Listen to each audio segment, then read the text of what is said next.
UFO secrecy isn't just government classification. It's an active criminal conspiracy involving murder, blackmail, and trillions in embezzled funds. At least, that's what Dr. Steven Greer claims in his most explosive interview yet. He's alleged federal crimes, naming a transnational criminal organization, and says federal law enforcement is already investigating using RICO cases, the same legal framework that took down the mafia. Federal investigative authorities, the conclusion is a big point, has been reached that the operations, some call them legacy ones, have been going on for 70, 80 years, dealing with UAP, UFO, extraterrestrial reverse engineering, have been run illegally and are part of a huge criminal organization. In other words, what's commonly termed in federal criminal law a RICO, racketeering, influence, corrupt organization. That has been concluded by some members of Congress that I've spoken to, as well as by federal law enforcement. So this is very serious.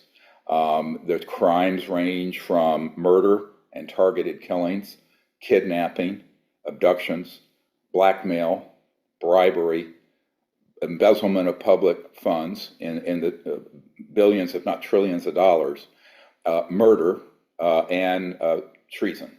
So that's the short list of serious crimes that have been committed by this transnational criminal organization. Hey ufologers, I'm Cristina Gomez, and welcome to this episode of UFO News Updates. RICO charges carry up to 20 years in prison per count, and under this law, prosecutors need to prove at least 2 acts of racketeering activity within 10 years connected to an ongoing criminal enterprise. Greer's allegations include murder, targeted killings, kidnappings, abductions, blackmail, bribery, and embezzlement of public funds in the billions, if not trillions of dollars, he says. He claims multiple federal law enforcement agencies and congressional members have reached the same conclusion, that UFO programs operate as a transnational criminal organization outside any government oversight. The timing matters. Recent congressional hearings brought whistleblowers like David Grush's allegations about crash retrieval programs and non-human biologics, but Greer says these hearings barely scratch the surface. He alleges people within UFO circles are sabotaging congressional investigations by telling lawmakers that he's a foreign agent. So the false flag operations are done to just divert and confuse people just trying to get their head around this.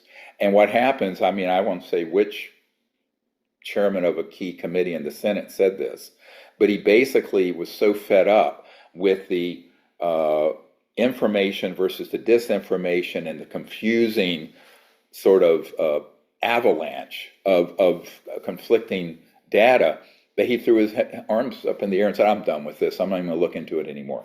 That is a strategy. That is a specific strategy, and it's worked well for 50, 60 years. So we have to bring clarity and evidence to this. But the problem is, there are people who are identified with the UFO subject who I have had confirmed directly in the last 2 or 3 weeks from a member of Congress in a key committee investigating this, that have deliberately gone up to these key members of Congress and apparently people at Aero and the Pentagon and other offices, stating that I, Dr. Steven Greer, am a Russian espionage agent and a Mossad agent. This is false, but it's criminal. These allegations create a chilling effect that blocks legitimate witnesses from reaching investigators. And Greer says this constitutes federal crimes because it obstructs congressional investigations. If you enjoy UFO news, updates, case studies, and interviews, then I think you will like this channel. Subscribe, hit that like button, and share this episode with those that you want to keep in the know with the latest UFO news. And I think that we're in a situation where the leadership has been gaslit on this as well. That they continue, and I think even some of the whistleblowers who were going to come forward late last year, early this year, have been gaslit. and misled. They don't seem to understand that, the time, you're not going to drag this out for another 70 years or even another 10.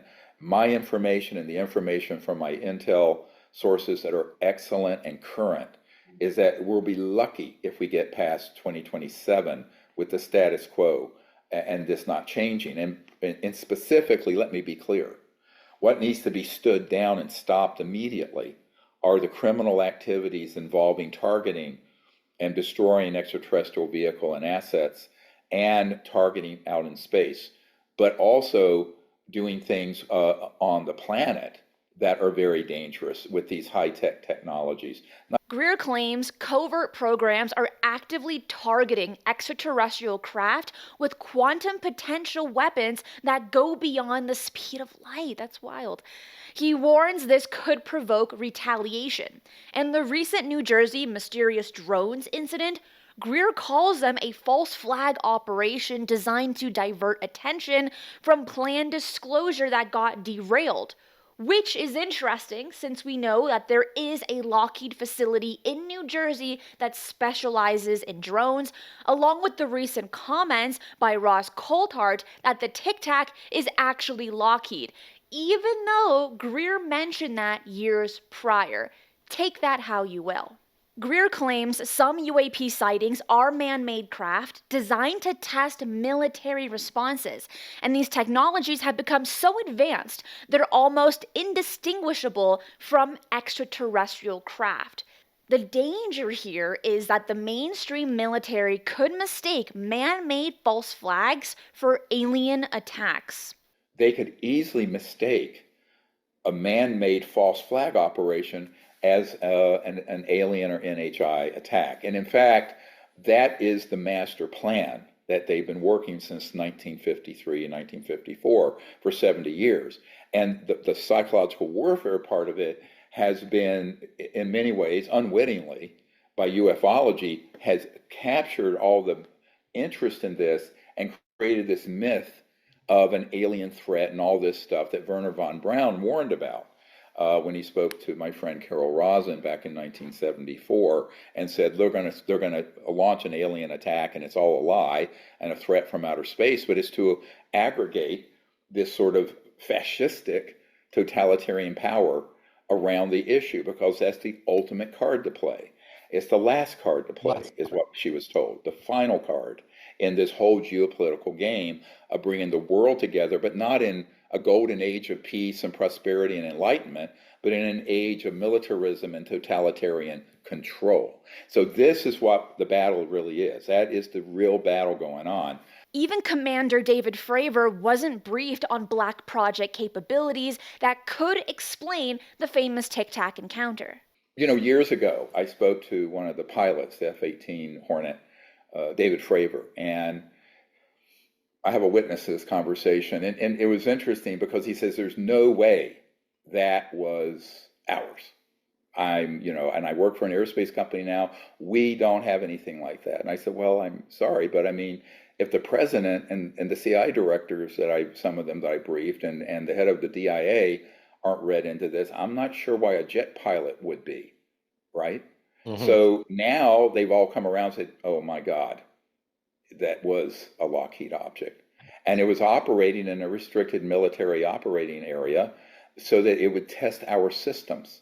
So this cabal of criminal operators do things deliberately in military operating areas to see how the mainstream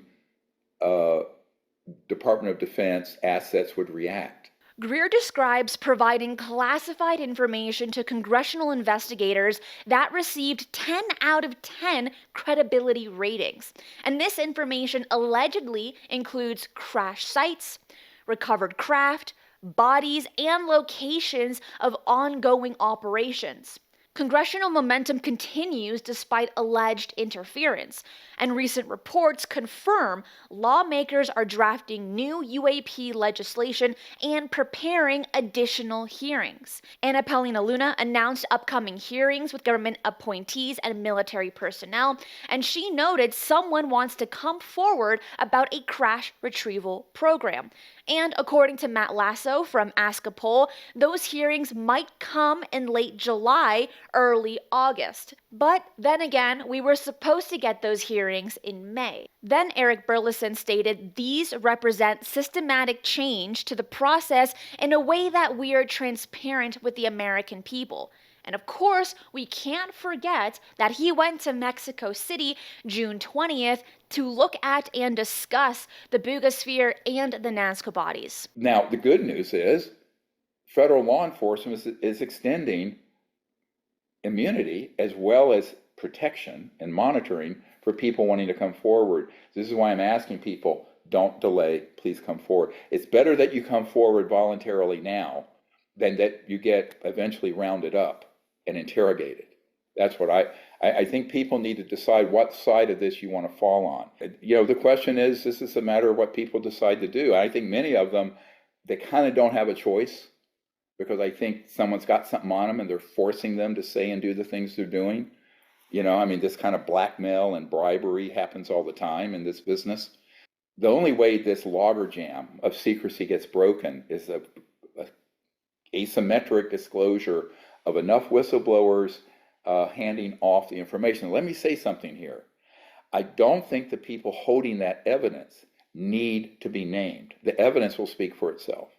If they want to do it as confidential informants or anonymously, no problem. We can receive it. We can get it to the right people. And if it comes to me, here's my promise, it'll end up on our blockchain system where the whole world will see it. If you go to Disclosure Project Intelligence or dpiarchive.com, you'll see everything everyone thinks they're asking for, it's already in there. He specifically mentions having contacts with white hats in law enforcement who want to see this resolved. And Greer warns the consequences of inaction could be catastrophic. He alleges this criminal organization has been targeting civilian aircraft that accidentally interfere with covert operations, killing passengers and covering up the crashes. The broader implications involve suppressed energy technologies that could eliminate poverty and environmental destruction, technologies allegedly being withheld to protect existing power structures like oil and gas businesses. Congressional hearings continue to intensify. Whistleblowers keep coming forward. The stigma continues eroding. And the timeline Greer warns about, lucky to get past 2027, suggests we won't have to wait long to find out. You know who else brought up the year 2027? Jeremy Corbell. Will it be a real invasion or a fake one?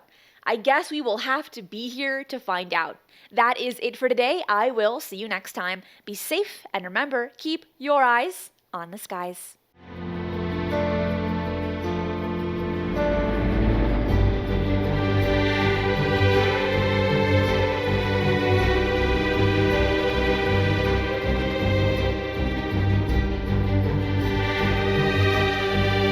If you enjoy the strange and the mysterious, UFOs, the paranormal, and cryptids, this channel is for you. So make sure to subscribe as I do 3 videos right here every single week, and hit that notification bell so you do not miss any of the bonus content I post right here.